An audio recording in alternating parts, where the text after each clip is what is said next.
Hello dear aspirants, today nines multiplications ఉండేటప్పుడు ఎలా చేయాలో చెప్తాను చూడండి ఫ్రెండ్స్, మంచిగా నేర్చుకోండి. ఇవి 2 డిజిట్స్ అండి, 99. ఇది కూడా 2 డిజిట్స్ 47 అండి.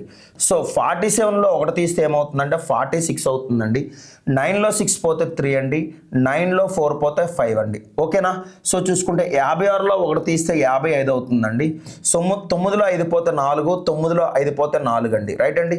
చూడండి ఫ్రెండ్స్, 64లో ఒకటి తీస్తే 63 అవుతుందండి. 9లో 3 పోతే 6 అవుతుందండి, 9లో 6 పోతే 3 అవుతుందండి. రైట్ అండి.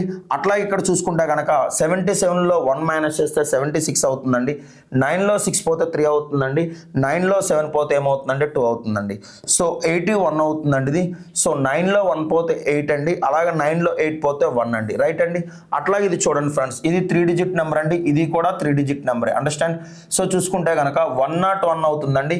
సో 9లో 1 పోతే 8 అండి, 9లో 0 పోతే 9 అండి, 9లో 1 పోతే 8 అండి. అట్లాగే 363లో 1 పోతే ఏమవుతుందంటే 362 అవుతుంది ఫ్రెండ్స్.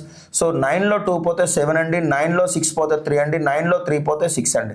అలాగే చూడండి ఫ్రెండ్స్, 454లో 1 తీసేస్తే ఏమవుతుందంటే 453 అవుతుందండి.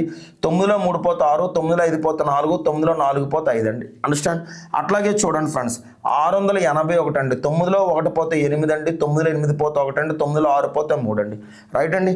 అట్లాగే ఇది చూసుకుంటే కనుక ఇది 998 అవుతుందండి. సరే చూసుకుంటే కనుక 9లో 8 పోతే 1 అండి, 9లో 9 పోతే 0, 9లో 9 పోతే 0 అండి. రైట్ అండి.